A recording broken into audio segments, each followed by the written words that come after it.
Ask him if he can see you now. Can you see me now, Brian? I cannot. Okay. That's okay though. Fine. We'll get through this together. All right. Can you hear? You ready to? Oh, there we go. Sure, go ahead. Except you might be. You ought to be You're able to not see- in it. You ought to be able to see you now. I do see a I light. see your ceiling. Oh, Brian, both of us are tilting our heads like we're gonna be able to like see. maybe if I can stretch my neck about 6 feet. Can you? Are you on a phone? Can you? Yeah. Tilt the phone down? Don't move your body. Move the phone. There we go. Oh, golly. Hey, there's your Hey, What all a right. terrible thing. Can you see us? Yeah, I can see All you. right, all right. Hi, Henry. Both smiling. Yeah, this was fun. Okay, so let's get started. We don't have a ton of time. We want you to have enough time to speak. My name is Brian Grossman. I'm the editor-in-chief of The Independent and the Colorado Springs Business Journal. This is Alyssa. I'll let her tell you who she is. My name is Alyssa Smith. I'm the associate editor of the Colorado Springs Indy. Oh, and Henry, 1 second. We got one more of our people popping on right now. And we'll let Helen introduce herself, and then we'll let you introduce yourself. Hey, Helen. Hey. Just in time. Do you want to introduce yourself real quick to Henry?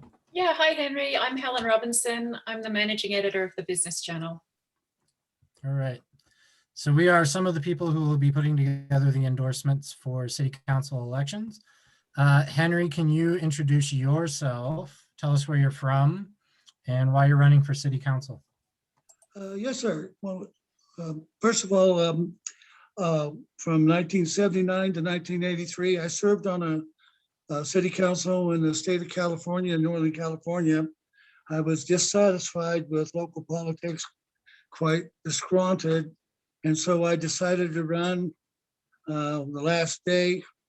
And one of the incumbents decided not to run, and they extended the deadline for a week. I ran. It turned out to be the top vote getter, and all the incumbents were defeated. So, but learning after 4 years how time-consuming the job is and what you really need to put in it to really have an impact, I felt it was best that I take care of my family, and I got off the council, and I have not got involved politically since 1979. And I'm in 83. I served 4 years. So basically, I'm real concerned about urban sprawl here. To me, and with the fact that Colorado Springs has been predicted that the population will double in the next 10 years. And I feel confident that that will happen. This is the land of opportunity. People are coming here from everywhere. And but the big question is, are we ready for all of that growth? I don't think we are. But hopefully, if elected, we'll be able to set some short range, long range, and medium range goals about quality development. So basically, that's about me. Okay, Henry, your video turned off. If it's not a difficult fix, you might want to see if you can get your face back up. Okay. There might be a little camera icon with an X through it that if you hit that, your camera might come back on. But I'm going to ask you a question while you're looking for that. Are you retired or are you? Yes, I'm a retired chemical dependency counselor. Okay. Worked in that field for over 30 years. And so I feel I have a lot of idle time. And I think that I could really lend and help this city grow in a healthy way. Okay. And when you said you were on council in 79, you're talking about Colorado Springs City Council, right? No, it was in a little town in Orville, California. Orville means gold town. It's in the Sierras. It's about 70 miles, 80 miles from San Francisco, about 70 or 80 miles from Lake Tahoe. It's a a lot like Colorado Springs, but not at the elevation that Colorado Springs is. Okay. It's at the base of the Sierras. Henry, you got your camera back on, but we're looking at your ceiling Oh, again. So you might okay. want to. Already. Yeah. All right. Okay. Now don't touch anything.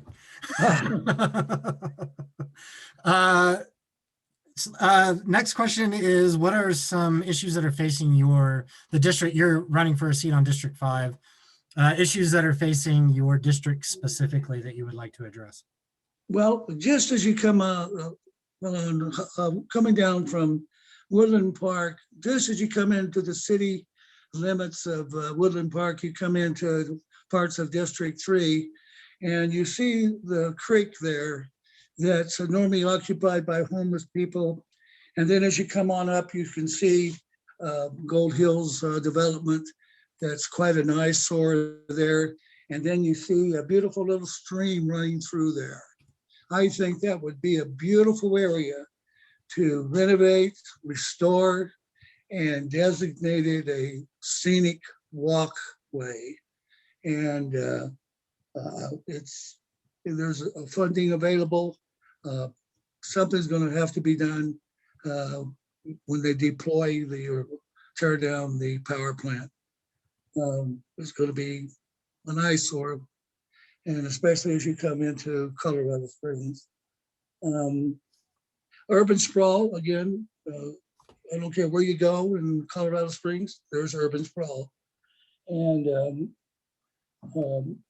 I am a firm believer in saving our historical landmarks.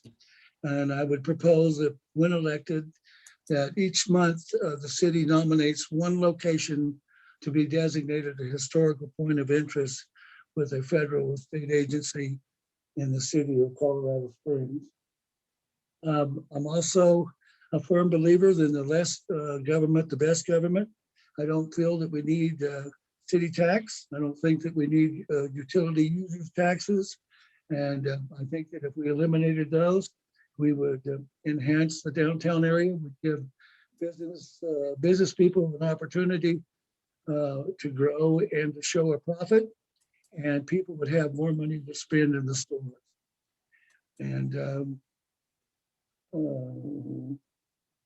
that's just about it. Okay.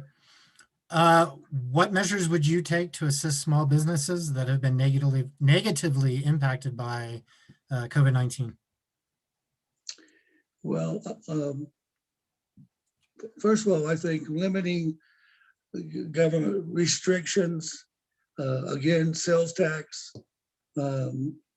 There's states that have no sales tax, and the first thing they put up, they say no sales tax, come and shop. Profits, businesses flourish everywhere where there's no sales tax. And I think that would be the first thing.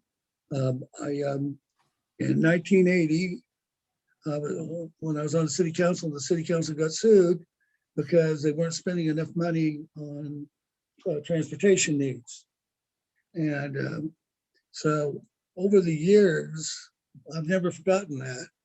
And over the years, I've never seen a city bus full.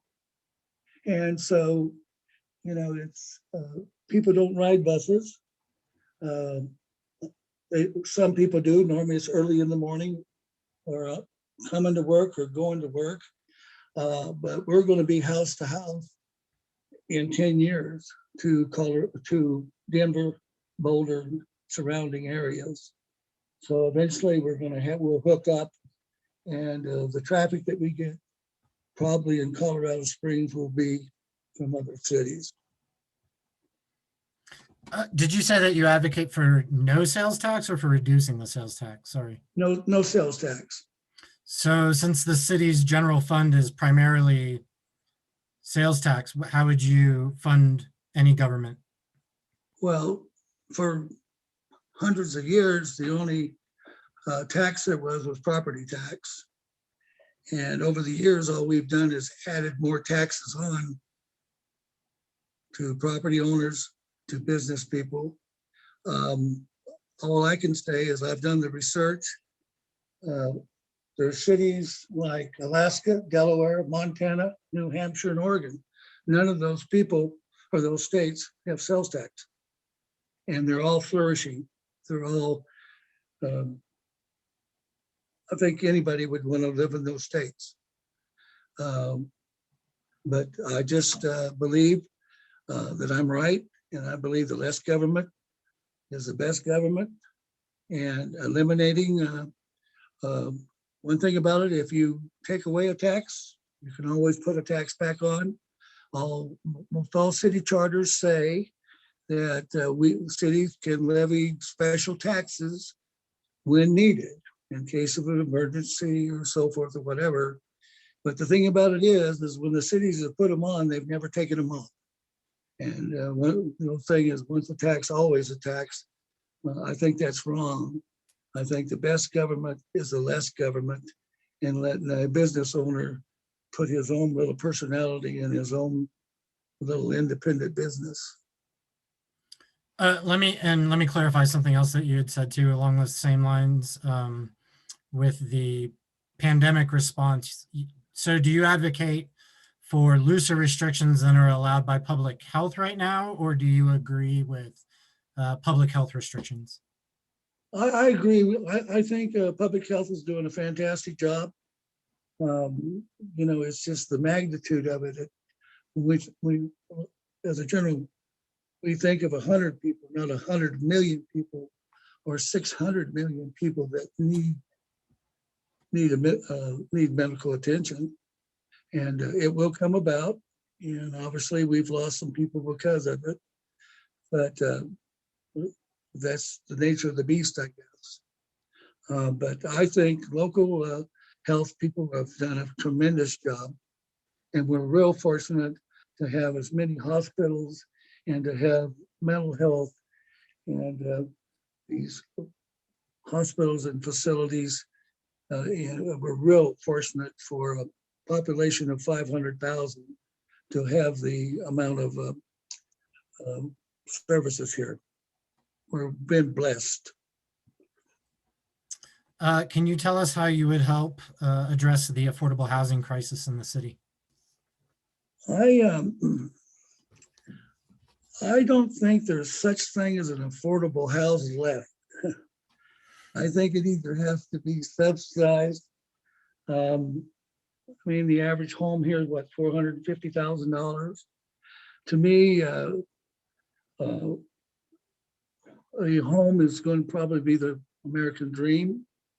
Although I support the minimum wage of $15, if there's two people in a family and they both make $15 an hour, that's $30 an hour, 2,000 workable hours, work hours.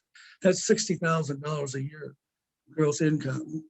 There's a good possibility that they might get or be able to buy some type of home. And I'm thankful for that. And I think that's the only right thing to do. And when it comes to people say, well, I can't afford to pay $15. Well, you don't know that until you try it. There's so many things businesses can do. And just to give you an example, if a small restaurant says, well, I can't pay my people $15 an hour. Well, how many of these waitresses, they get paid $5, $6 an hour, and then their gratuity or their tip that they get, they pay income tax on it. I'm for, and when I get elected, is to ask the city council to propose a resolution asking the governor of the state of Colorado to ask the government to eliminate gratuity taxable income. In other words, if I tip somebody $5, that's his $5 to spend the way that he wants. I don't think the government needs to tell me how you gave me a $5 tip that I need to spend it. That would just be for gratuities? Yeah, just for gratuities alone, gratuity income. In addition to a $15 minimum wage, or? You're Yes, going to misunderstand that. right. The start is to give everybody that has a job a $15 raise, Minimum wage. and then eliminate gratuity taxes. So if we, on tips, those are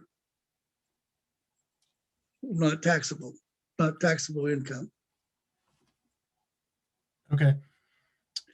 I think maybe we got a little diverted from affordable housing on that one, but Well, related. I don't know where, to me, where is the affordable housing in Colorado Springs? Where is it? It ain't here. I don't think it's here. Yeah. So that's my demise. My demise is why promise somebody something that you can't give to them. I just don't think that the city council is going to be able to do much when it comes to providing a home for somebody. I think that's an individual thing that a person is going to have to do. I would hope in the construction of a home, the cities can do a lot. They can waive fees. They can reduce hookup fees for hooking up to water, hooking up to sewer, all kinds of fees. You name it, they get a fee for it when it's new construction. Okay. Any thoughts on homelessness in the city and ways to resolve that? I believe that the guy standing on the corner is a relative of mine. Somewhere, somehow, someday, if we did a genealogy research on that person, I'd probably be a relative of him, and you probably would be too. I think we're all universally connected together, related together. We're all brothers and sisters. I think where we've gone wrong, and working in the field of substance abuse for over 30 years, is we need to,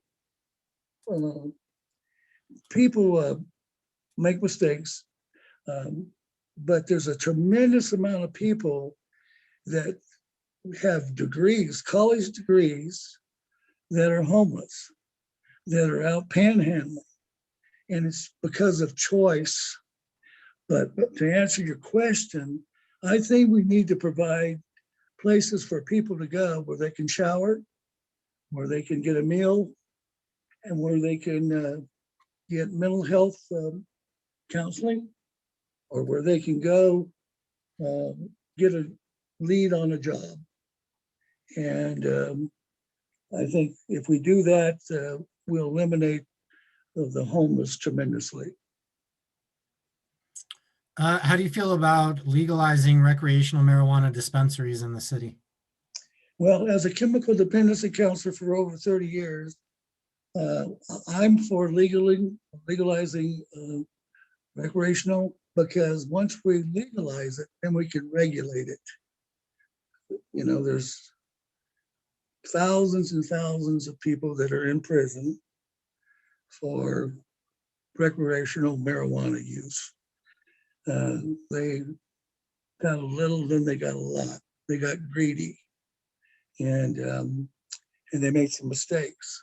And I just think that you go to Manitou Springs and you can buy all the dope you want. And I think that it's regulated there. If we legalize it, we can regulate it. And regulating the THC level would be the first thing I would recommend. Okay. In 2020, the city stood up the Law Enforcement Transparency and Accountability Commission, LETAC. Can you talk about your opinions on LETAC and anything you might have done differently?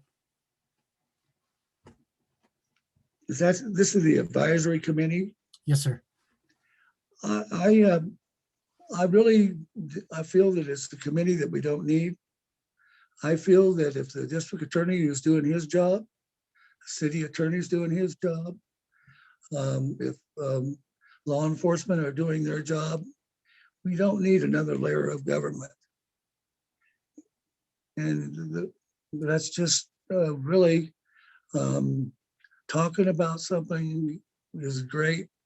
Let me give you an example. In 1980, I was on the city council, and there was two young men that went deer hunting, and they couldn't find a deer. So they went on the south side, which is a predominantly Black community, and they shot a Black man. And they couldn't find a deer. And this town of 15,000 had they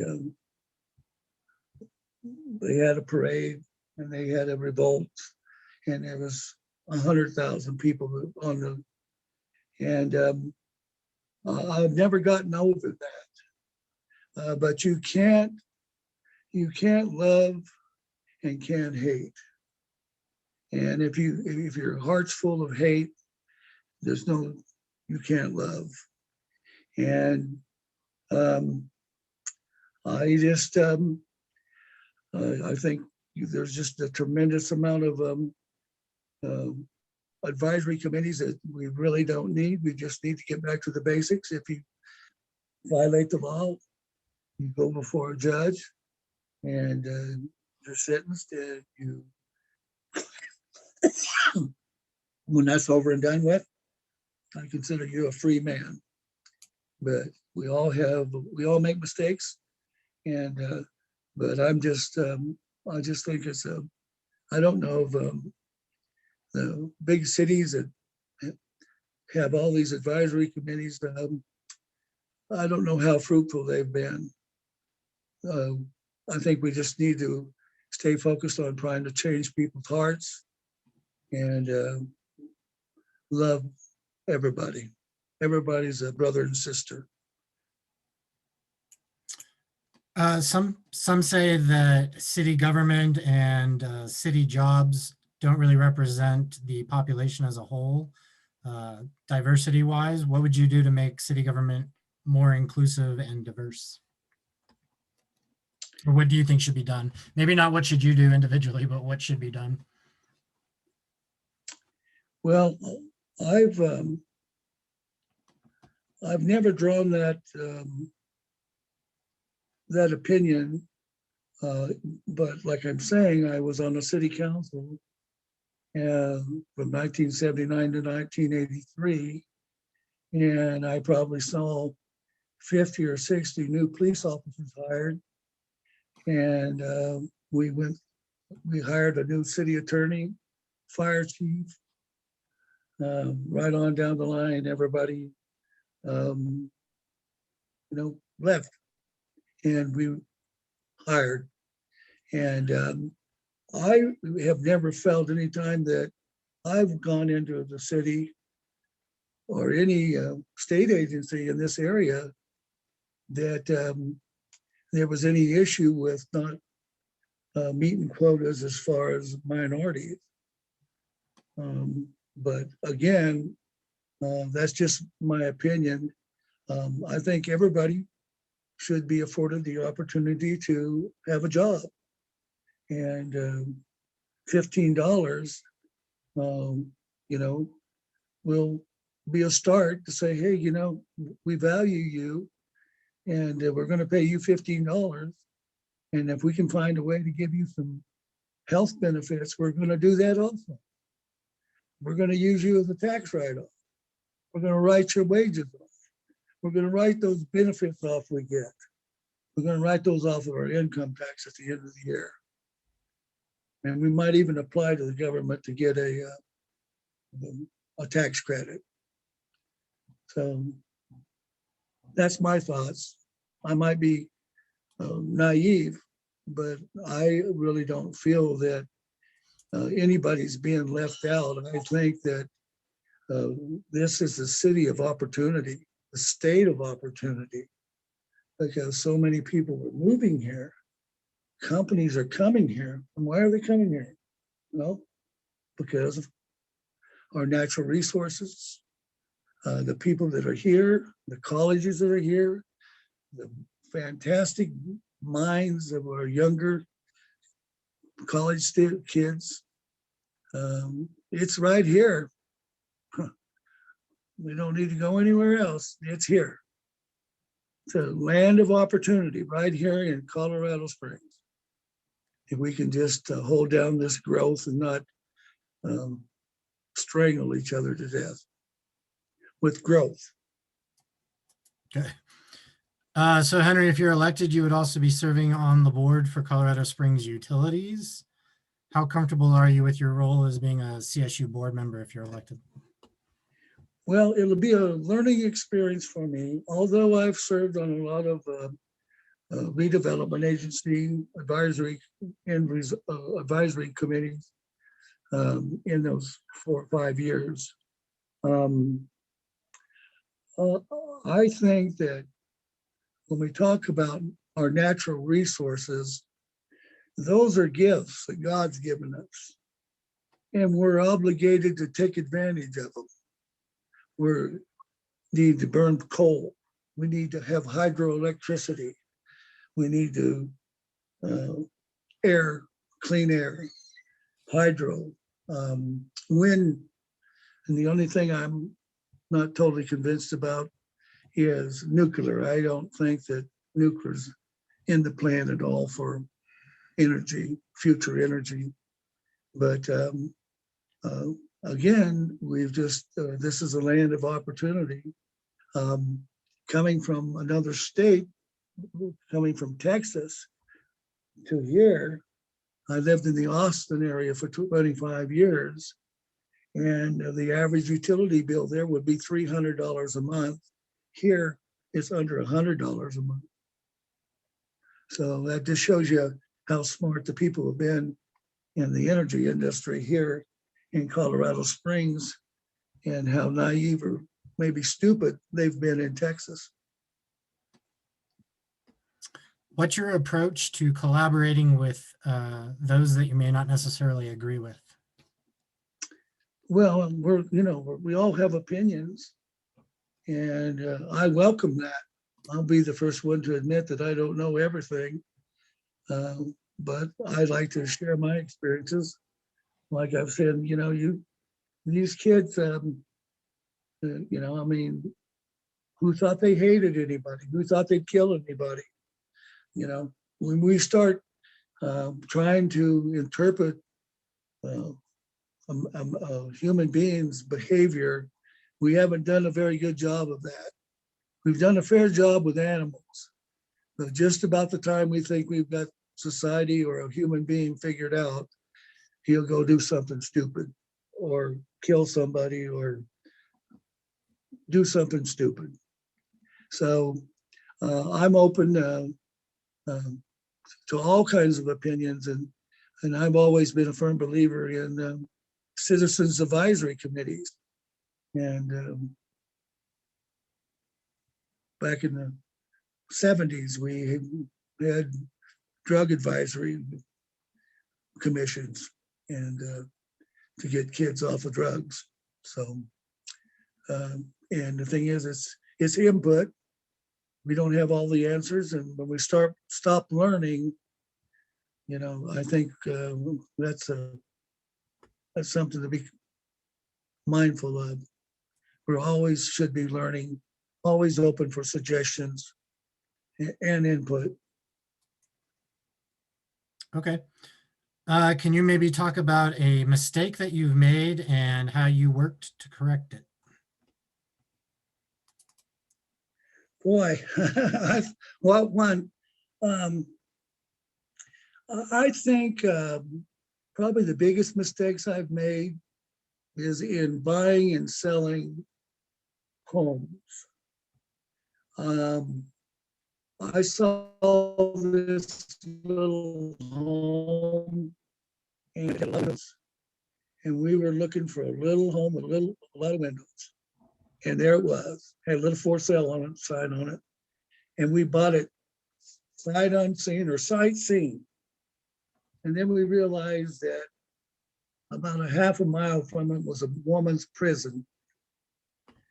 And that was a big mistake. And there was it was a economic depressed community. We fell in love with this little cottage, and we should have fell in love with the city before we moved into the cottage. So that was a big mistake. And then I think, it's always been buying and selling homes where my big mistakes have been. And so hopefully Colorado Springs will be my last home. And I'm looking forward to being elected and sharing what little knowledge I have with anybody that'll listen. And I think I've got some great ideas. I think the people have been saying the less government is the best government for a lot of years. We haven't listened to them yet. And there's nobody, I think, if you check your records, I think after I went to the city council and asked them to enact a moratorium on rental fees, raising rental fees, and I told them about, this eliminating sales tax. The city eliminated sales tax on food. So that's a start. That's a start. And we don't have to eliminate everything, but I think we definitely need to reduce things. I think we need to give our businesses an opportunity to provide health benefits for the girl or the guy that only works 30 hours a week, or maybe will be lucky enough to work 40 hours a week. Very few restaurants are going to employ anybody over 40 hours unless he's a master chef. And the Broadmoor, they laid off 1,700 people. And that's a hotel and fine dining restaurant. So if it can happen to the Broadmoor, I would say it could happen anywhere. But again, we just need to treat people like we'd like to be treated. We have all kinds of tax loopholes. Businesses can write wages off. They can write health benefits off, but they got to be willing to say, hey, I'm going to treat you like I'd like to be treated. I'm going to pay you $15 an hour, and I'm going to try to find you some medical benefits for your family. And maybe we can even find a dental plan to take care of those rotten teeth that you got. So I just think we need to be a kinder generation. We need to walk our talk. Henry, what's your proudest achievement?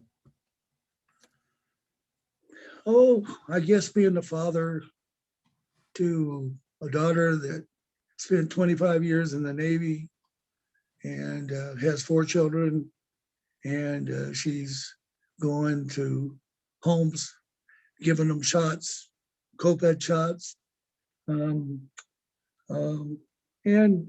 probably the birth of my son and the death of my son. My son died at the age of 29. He had an old football injury. He was a pretty good sized boy and a pretty good football player. And he had an injury, and the doctors started giving him pain pills for the surgery he was having. He OD'd and died. But everybody loved him, and he was a good boy. He never hurt nobody, and he was everybody misses him. So I think basically having 2 children and seeing them grow, go to high school, get a college education is probably the proudest investment that I've made, best investment I've made. And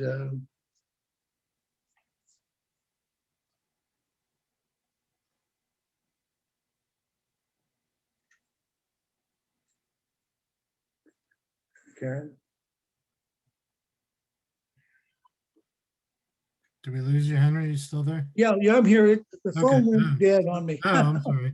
I Maybe we were taking a I pause. was probably talking too long. No, no, that's right. Sorry to hear about your son. Why do you're running against, it's a decent sized field. I think there are maybe 4 candidates running for District 5, including City Council President Richard Scorman, who's an incumbent. Why do you think you're the most qualified for this seat? Well, again, Brian, I've only lived here 5.5 years. And I can't name of anything that he's done. I think the biggest mistake he made was doing away with the power plant. And or wanting to do away with it. And what's it going to leave us? It's going to leave us an eyesore and less natural energy. So I guess when I went to the city council and I said, you know, all these new apartment complexes are raising their rates, and we need to enact a moratorium. Tell these people to hold off 1 year. And they laughed at me. They like, you got to be kidding, Mr. McCall. And I'm not kidding. They're raising the rates. Every complex in this community has raised or going to raise their rent. And we have thousands of people that are delinquent on their mortgage payments and on their rent payments here in this city right now. So to me, he has no compassion. This council is cold-hearted.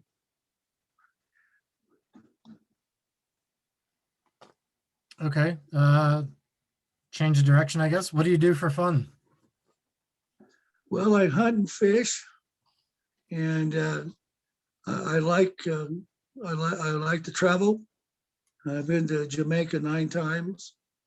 The Jamaican people, I'm vaccinated with them, and they even remember me when I come back, which means a lot to me.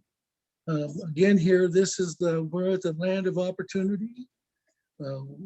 Why, any direction you go, there's something to see and something to say. Thank you for sharing your artwork with me. There's definitely a lot of artwork with the streams, the mountains, the wildlife, you name it, we've got it here. This is a land of opportunity. Okay, let's see if anybody besides me has questions. Helen, did you have anything for Henry?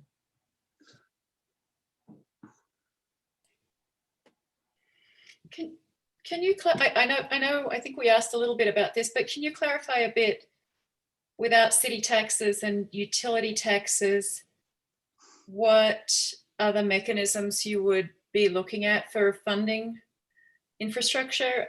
Are you talking about fuel taxes, special fuel taxes, or infrastructure banks, or what other mechanisms would you turn to? We don't need any new taxes. We don't need any new revenue. We're taxed to death. As far as gas tax, you know, gas tax is going to, 10 years ago, it was 80 cents a gallon. Now it's $4.80 in California. And they're getting this taxes on $4.80 versus 80 cents. Labor's gone up. All these other things have gone up, but there's not the lack of tax revenue. If there was a lack of tax revenue, we wouldn't be getting any stimulus money. And the question I have, are we in a depression? Are we in a recession? That, you know, we don't need anything other than good management and property tax to make this city as other cities are doing. You give government money, they're going to spend money. When they say we've spent all of our money, they don't have any more money to spend. And to go give you a good example, in 1980, we started a dial-a-ride bus system because people didn't want to be in big buses. And what we end up going to? Big buses with nobody in them, and it hasn't changed. And so that's big government telling little government what we need to do. Again, once you remove these taxes, sales taxes, there's nothing to say that you can't put them back on. They're the ones that put them on. Government put them on. Property tax used to be the only tax. Now you name it, and we're taxed on it. It's corporate greed, government greed. Helen, any follow-up questions? Thanks, I'm good. Okay. Alyssa, anything? Actually, Helen asked my questions, so I'm good. Okay. Henry, any parting thoughts before we let you go? Well, I would really like to commend you people for, going the extra mile and putting up us wannabes, I guess. I guess we're all wannabes. We all want to be on the city council. And only, 9 of us are going to make it. And, but the thing is it's a great opportunity to serve. It was a hard thing for me to retire at 33 and get off the city council, and but it was the best thing that I did in my life. It gave me an opportunity to be a father, a husband, a dad to 2 wonderful kids. And now I have a little extra time, and I'm willing to say, I'm willing to help. I think that there's a cry for help out here. There's a lot of people that need jobs. There's a lot of people that just need a pat on the back saying, hang in there. Things are going to get better. And I think they will get better, but we're going to do it together. There's not going to be any individuals. We're going to do this thing to, like I say, we're going to do it together. And I look forward to the opportunity to serve in 4 more years. Okay. All right, Henry, the Independent will be coming out with its endorsement issue. It's planned for March 10th, so just a few weeks. So be sure to look for that, and we wish you good luck in the race. Thank you very kindly. You're to be commended, you people. All right, thanks, Henry. Thank you. Bye-bye. Have a good Bye, afternoon. thank you.